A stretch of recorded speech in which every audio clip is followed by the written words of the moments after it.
Abidjan, le 26 août 2014. À la une de l'actualité, le retour à Abidjan du président Ouattara après un séjour de 2 semaines en France. Le chef de l'État y avait pris part au 70e anniversaire du débarquement de Provence à Toulon.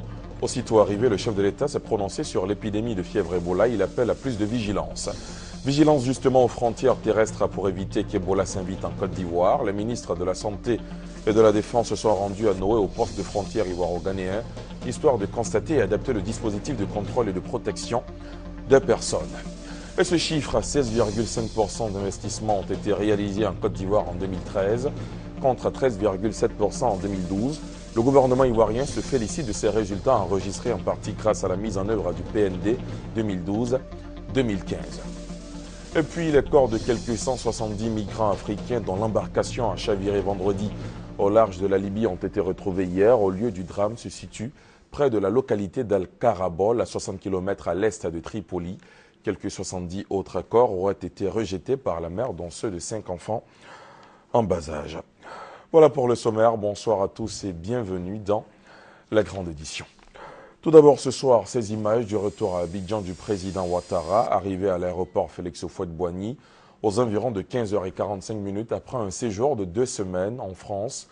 Le président Alassane Ouattara a été accueilli, vous le voyez sur ces images, à sa descente d'avion par le président d'institution, ainsi que le ministre d'État, ministre de l'Intérieur et de la Sécurité, puis d'autres membres du gouvernement. Souvenez-vous, le chef de l'État avait pris part en France au 70e anniversaire du débarquement de Provence à Toulon. Il répondait ainsi à l'invitation de son homologue français, François Hollande, aux côtés de 12 de ses pairs africains. Le docteur Alassane Ouattara a par la suite pris un peu de repos, un repos néanmoins marqué par un suivi de l'actualité, une actualité dominée par la fièvre hémorragique Ebola qui a fait à ce jour plus de 1400 morts en Afrique de l'Ouest. Alassane Ouattara salue la grande mobilisation en vue de freiner la maladie avant d'appeler au maintien de la vigilance afin que la fièvre Ebola ne s'invite en Côte d'Ivoire. Je vous propose de l'écouter. Je viens de rentrer de France où j'ai pris part à la cérémonie de commémoration du 70e anniversaire du débarquement en Provence qui a eu lieu à Toulon le vendredi 15 août dernier.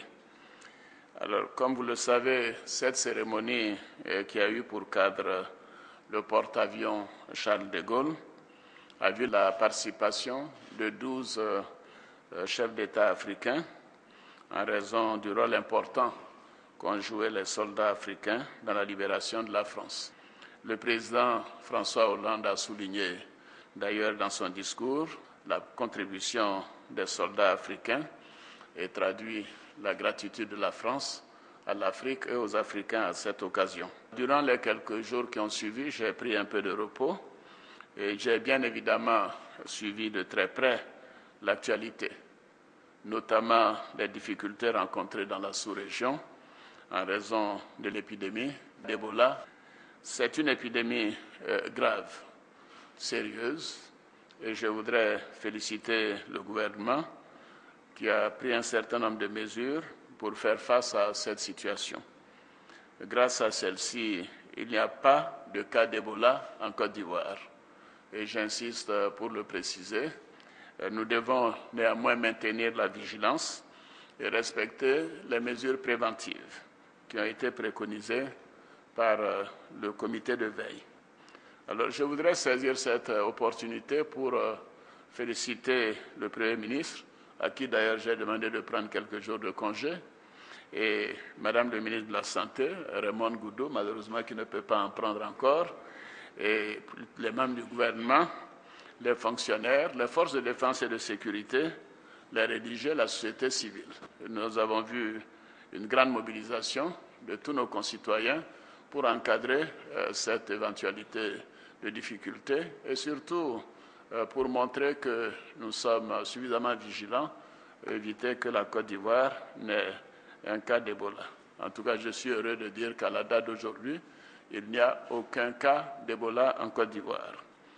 L'Organisation mondiale de la santé fait un travail important et nous espérons qu'elle parviendra en coordination avec tous les pays de la sous-région à vaincre cette épidémie dans les prochains mois. Nous avons également, et je le souligne, un devoir de solidarité envers les populations des pays où le virus s'est déclaré, notamment les pays frères voisins du Libéria et de Guinée. Et je compte prendre des initiatives à cet effet en relation avec le président en exercice de la CEDEAO, le président John Dramani du Ghana et la communauté internationale. Nous devons être tous ensemble pour prévenir ce fléau, pour l'arrêter et pour l'éradiquer le plus tôt possible. Voilà, vous venez d'entendre le chef de l'État ivoirien à son arrivée cet après-midi à l'aéroport Félix Houphouët-Boigny. Un message sur fond d'invitation à plus de vigilance pour éviter plus de prolifération de la fièvre Ebola. Et c'est justement pour marquer cette veille aux frontières terrestres que la ministre Raymond Goudou Kofi de la Santé et Paul Kofi Kofi, chargé de la Défense, se sont rendus à Noé au poste de frontière ivoiro-ghanéen. Un déplacement pour constater et adapter le dispositif de contrôle et de protection des personnes. Barrer la route à Ebola est par tous les moyens. Le gouvernement multiplie les actions pour empêcher l'entrée du virus en Côte d'Ivoire. Noé, ville frontalière avec le Ghana, le dispositif de contrôle vient d'être adapté à l'urgence. Un dispositif sanitaire, en plus du dispositif sécuritaire, est mis en place. Pour la ministre de la Santé et de la lutte contre le sida, Raymond Goudou Kofi, ce contrôle sanitaire est important et doit intervenir avant celui fait par les agents de sécurité et de défense. Auparavant, les personnes qui rentraient allaient d'abord à la police, ensuite à la douane et autres. Maintenant, on change le dispositif, on commence par le poste de santé. Pour les raisons que vous savez, c'est nous qui avons la possibilité de checker la personne qui arrive. C'est nous qui avons la possibilité de détecter si la personne fait de la fièvre ou pas. Nous avons également constaté qu'il y a la Croix-Rouge est également présente. C'est une très bonne chose pour venir en appui donc, à nos agents de santé. Nous avons corrigé certains dispositifs, certaines mesures et je pense qu'après cela, tout le monde sera vigilant parce qu'il y va de la vie de chacun, mais il y va également de la vie et de la survie de la nation. Le ministre chargé de la Défense, Paul Kofi Kofi, invite les agents de sécurité et de défense au strict respect des consignes. La frontière avec le Libéria et la Guinée, donc ces frontières sont fermées. Consigne pour nos hommes, ça veut dire que tous les ressortissants de ces pays qui essaient de contourner cette mesure en entrant soit par le Ghana, soit par le Mali, soit par le Burkina sera refoulé à nos frontières jusqu'à nouvel ordre. Et cela est très clair. Nous invitons nos hommes de ne pas être laxistes là-dessus et que si ce sont des Ivoiriens, il faut qu'ils soient soumis donc à des contrôles sanitaires rigoureux. Il faut respecter les consignes. Nous demandons aussi à nos hommes de ne pas se laisser distraire. Les agents de santé, de sécurité et de défense ont acquis du matériel, renforçant ainsi leur capacité de surveillance. Il s'agit notamment de bavettes, de cache-nez et de thermomètres infrarouges, des thermomètres qui leur permettront d'obtenir la température corporelle des voyageurs sur une distance d'1 mètre.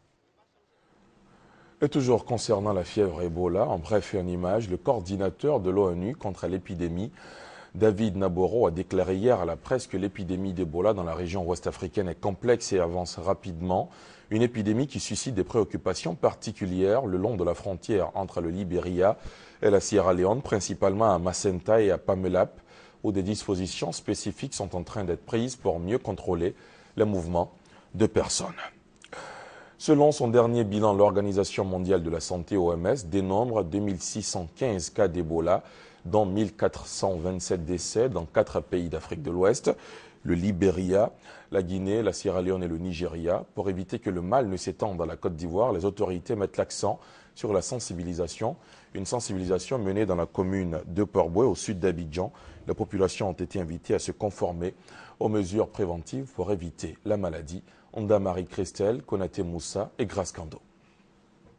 Échange entre population, autorités municipales et responsables de santé de la commune de Port-Bouët. Les populations sont instruites sur les mesures de prévention contre le virus Ebola. L'initiative est de la mairie de Port-Bouët. Elle lance une campagne de sensibilisation des populations aux mesures d'hygiène pour éviter la maladie. Nous avons sensibilisé la population sur la conduite à tenir vis-à-vis des cas de décès. Décès à domicile, décès dans un centre de santé, mais également le rôle que le personnel de santé doit jouer dans la prise en charge de cette maladie. C'est la contribution de l'autorité de proximité que nous sommes pour protéger la population contre la fièvre Ebola. Cette campagne démarre avec la remise de matériel, notamment des gels antiseptiques pour les populations, des gants et 2 ambulances pour les établissements sanitaires de la commune. Ce que j'ai retenu, c'est que l'Ebola est réel. Donc les mesures de précaution qui nous ont enseignées, je crois que nous, en tant que chefs de communauté, nous allons transmettre ce message-là. Voilà, on prend des précautions et on prie. On demande aussi à les fidèles d'essayer de prier encore et les fidèles aussi n'ont qu'à nous écouter et qu'ensemble, on va essayer de vaincre cette fitna. Nous allons demander à la population, au peuple, de prendre conscience du côté hygiénique pour lutter contre cette maladie. Selon le dernier bilan de l'OMS, l'Organisation mondiale de la santé, le virus Ebola a causé plus de 1400 morts. La Côte d'Ivoire n'enregistre aucun cas. Il ne manquait plus que la prière comme bouclier contre Ebola. Un culte de consécration vient d'être organisé à la faveur de l'investiture du président du Conseil national d'EIMA. La cérémonie qui a eu lieu à Yopougon-Sidessi a aussi été mise à profit justement à travers des prières pour demander la protection contre l'épidémie d'Ebola. Patricia Oumouetia. Des prières éclatées contre l'épidémie hémorragique du virus Ebola qui sévit dans certains pays de l'Afrique de l'Ouest ont été organisées dans plusieurs mosquées. Ici, à l'église d'Eima de Yopougon-Sidessi, plusieurs guides religieux ont prié pour la réconciliation en Côte d'Ivoire et pour la protection contre l'épidémie d'Ebola qui sévit dans la sous-région. Journée de prière et culte de consécration de l'investiture officielle du président du Conseil national d'Eima, le Pawaba Kofi Etienne Mathieu.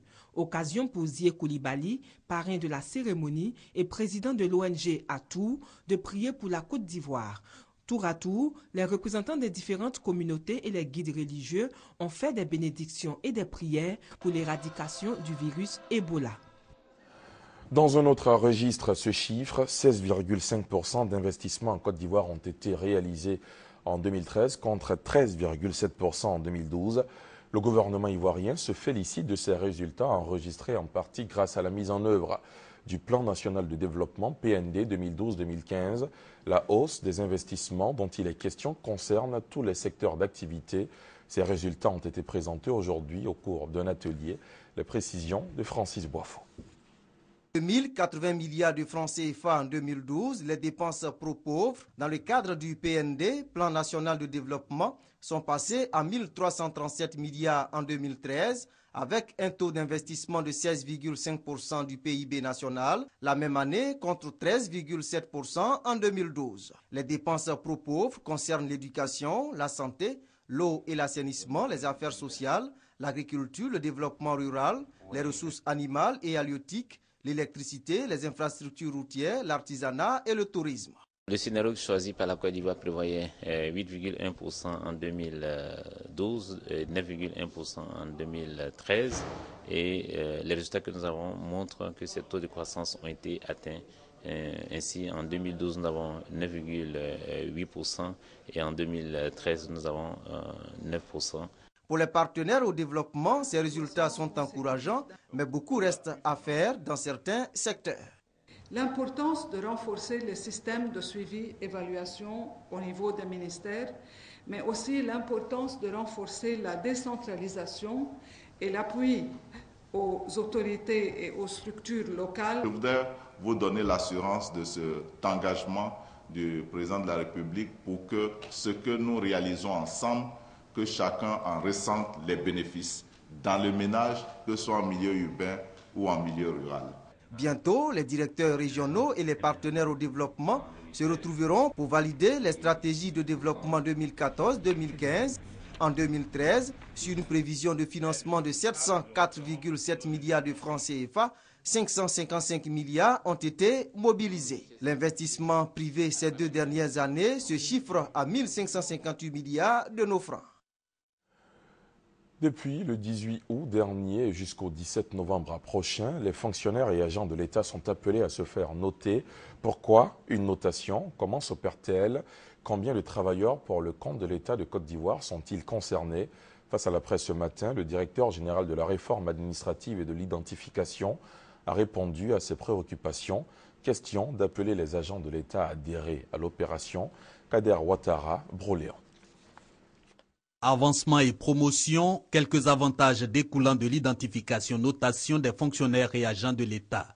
L'opération au titre de l'année 2014 va durer 3 mois. 3 mois au cours desquels environ 170 000 travailleurs de l'administration publique devront être évalués par leurs supérieurs hiérarchiques qui sont généralement les préfets et chefs de service selon le coordonnateur de l'opération. On met le matricule et le système vous permet de visualiser la situation administrative pour savoir si c'est cette personne-là que vous voulez noter. Alors, le système vous propose les rubriques comme dans le passé, et puis vous notez, et puis vous validez. Outil de l'opération d'identification-notation, le SIGFAE, système intégré de gestion des fonctionnaires et agents de l'État, mis en place pour un suivi de proximité des travailleurs du public. Il garantit la fiabilité des notes et des recours en cas de contestation. Le système pourra dire quand et qui a donné une telle note à telle personne. Avec le système, non seulement le supérieur hiérarchique est informé automatiquement, le fonctionnaire est aussi informé. Mieux, le ministre de la fonction publique est informé. Toujours selon Ibrahim Lokpo, même les chefs de service n'ayant pas accès à Internet peuvent procéder à la notation de leurs collaborateurs. Tous les chefs de service, en cas de difficulté au niveau donc de la notation, se rapprochent de leur directeur des ressources humaines ou des directeurs régionaux, donc de leur localité. La maîtrise de la masse salariale de l'État, estimée à 765 milliards de francs CFA en 2009, est l'une des finalités de l'opération d'identification-notation. Elle a démarré le 18 août dernier pour s'achever le 17 novembre 2014. En politique, le secrétaire général par intérim du Rassemblement des Républicains entreprend depuis samedi une tournée de mobilisation dans le Ouorodougou, dans le nord du pays. Amadou Soumaoro dit être allé annoncer la candidature du président Ouattara à la prochaine présidentielle. Il demande donc le soutien du Ouorodougou. Des échos de cette tournée avec notre envoyé spécial, Sidonie Davila. Avant donc d'entamer sa grande tournée nationale au nom du parti, le secrétaire général par intérim du RDR, le Rassemblement des Républicains, a préféré venir chez lui, dans le Ouorodougou, pour une tournée de mobilisation des populations autour des échéances de 2015. Écoutez, l'intérêt de cette tournée, j'ai souhaité venir d'abord chez moi pour porter le message du Rassemblement des Républicains. Le premier de ce message, c'est de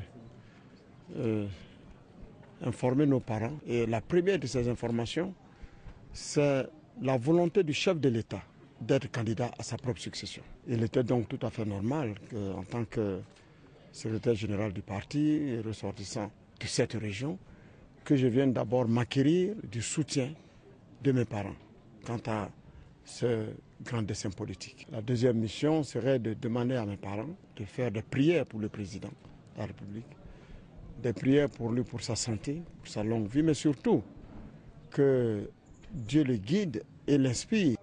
Ousgoula, Yarabana, Bobi, Sangana et Kani ont été les localités visitées par le secrétaire général par intérim du RDR lors de cette première journée de sa tournée. Amadou Soumaoro a rencontré des populations heureuses et déjà acquises à la cause de cette réélection. Pour preuve.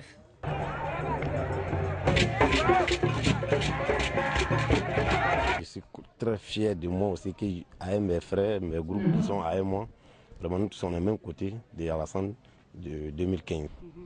Si la campagne a commencé, on va faire le regroupement pour faire que les gens n'ont qu'à voter à Alassane.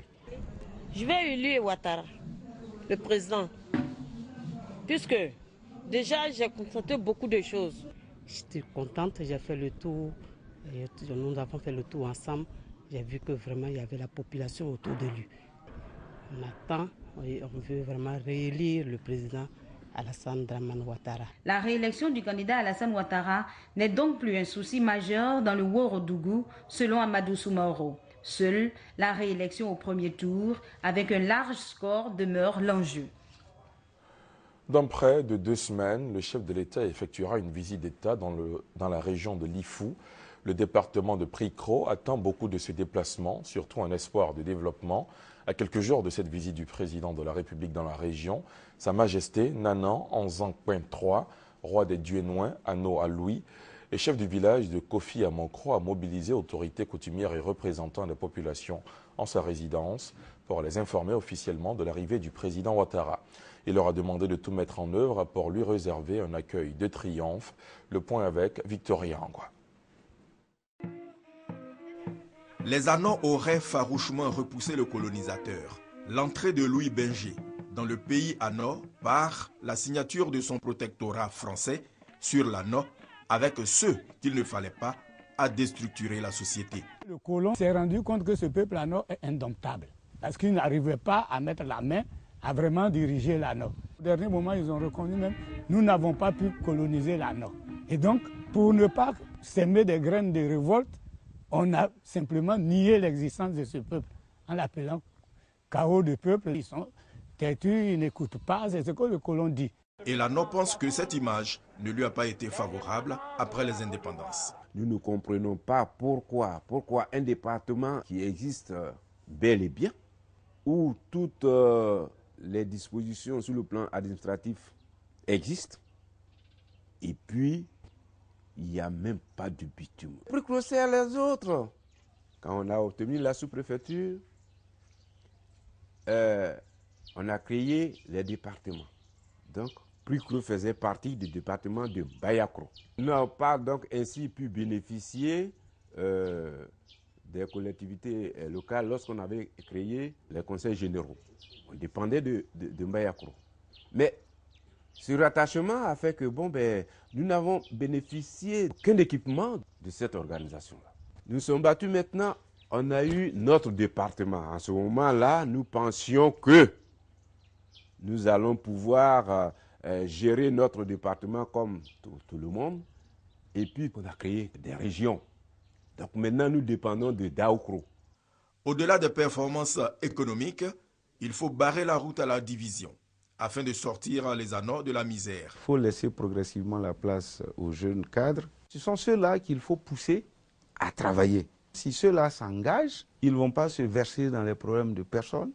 Et très rapidement, nous allons sortir de cette situation. Actuellement, le travail que nous faisons, c'est d'amener tous ces cadres de très haut niveau à s'intéresser à la région.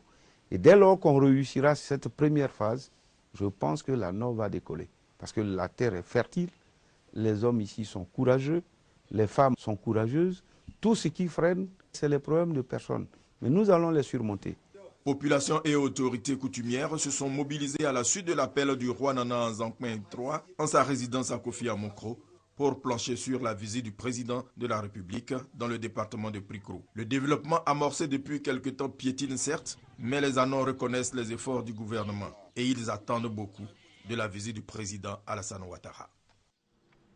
Et un prélude à cette visite du chef de l'État dans la région de Lifou, Daoukro est en plein chantier. Réhabilitation des routes et des bâtiments, construction des routes et ouvrages. Bref, la capitale de la région de Lifou est en pleine transformation. Cependant, certains ouvrages, comme le marché, attendent toujours. Le marché de Daoukro, comme l'espère la population, a besoin d'une réhabilitation complète. Les précisions de Jeanne Atoubé. Scène de tous les dimanches à Daoukro, des femmes s'en allant vendre le produit de leur champ. Leur destination, le grand marché de la ville. Outre dimanche, jour officiel de marché, on y va les autres jours de la semaine pour se procurer tout ce que peut offrir un marché. Mais pour qualifier celui de Daoukro, les populations n'y vont pas de main morte. On dit non de Daoukro c'est trop. Mais on rentre dans notre marché, c'est pas joli à voir. Donc on veut nos cadres noirs à manger, faire bien le marché pour nous. Le marché de Daoukro est dégradé. C'est que c'est le président de la République qui pourra faire face à ça, sinon. À l'origine, le marché de Daoukro, relocalisé, se résumait à un bâtiment en U, sans la moindre commodité, et en annexe une boucherie. Cette boucherie aujourd'hui rebute pour son absence d'hygiène. C'est pourtant dans ce décor d'insalubrité et d'exposition à la maladie qu'est vendue la viande au marché de Daoukro. Quand tu vois, tu n'as pas envie d'acheter la viande, mais quand même on te déboule un peu.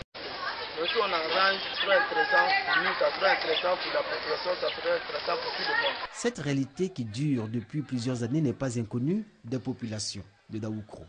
Elle procède de l'état de précarité dans lequel se trouve le marché de la ville.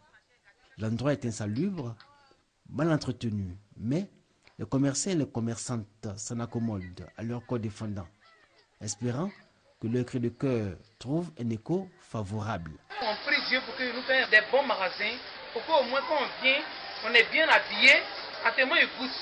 On a commencé à ramasser 14 heures. On peut dire un client vient à 16 heures, mais il ne trouve pas les marchandises, les articles installés. Il va payer comment? On a besoin de paix. En tout cas, on vous demande pardon de nous aider. La transformation qui s'opère dans la ville de Daoukro grâce à tous les travaux qui s'y déroulent ne touche pas pour l'heure le marché. D'autres petits marchés se sont même créés à même le trottoir, comme ici dans le quartier Adadi, dans le voisinage des ordures et des caniveaux sales, en réponse à l'insuffisance de place au grand marché. C'est dire l'urgence de la construction d'un nouveau marché à Daoukro, digne de son statut de chef-lieu de région. À l'étranger, la France, la composition de la nouvelle équipe gouvernementale a été annoncée cet après-midi par le secrétaire général de l'Élysée, Jean-Pierre Jouyet. Le gouvernement Valls II enregistre comme nomination marquante Najat Vallaud-Belkacem qui remplace Benoît Hamon à l'éducation. Emmanuel Macron reprend les attributions d'Arnaud Montebourg à l'économie et Fleur Pellerin, celle d'Aurélie Filippetti à la culture. La nouvelle équipe de 33 membres qui compte 16 ministres, 8 femmes et 8 hommes et 17 secrétaires d'État, 9 hommes et 8 femmes, ressemble à la précédente. Seuls 6 nouveaux visages, 2 ministres et 4 secrétaires d'État font leur entrée au gouvernement. Les corps de quelques 170 migrants africains dont l'embarcation a chaviré vendredi au large de la Libye ont été retrouvés hier. Le lieu du drame se situe près de la localité d'Al Qarabol, à 60 km à l'est de Tripoli. Quelques 70 autres corps qui n'ont pas été piégés dans l'embarcation auraient été rejetés par la mer, dont ceux de 5 enfants en bas âge. À 60 km à l'est de Tripoli, l'horreur. Sur une plage déserte, la mer rejette des corps. Il s'agit des cadavres de migrants africains dont l'embarcation en bois a chaviré au large de la Libye. D'après ces gardes-côtes libyens, le bateau qui traversait la Méditerranée en direction de l'Italie se serait soudainement retourné. Nous avons libéré environ 100 corps qui étaient bloqués dans la cale de l'embarcation. Et si l'on y ajoute les corps rejetés sur la plage par la mer, nous pensons que le nombre total de cadavres est autour de 170, peut-être 180. Parmi les victimes figurent des Érythréens et des Éthiopiens.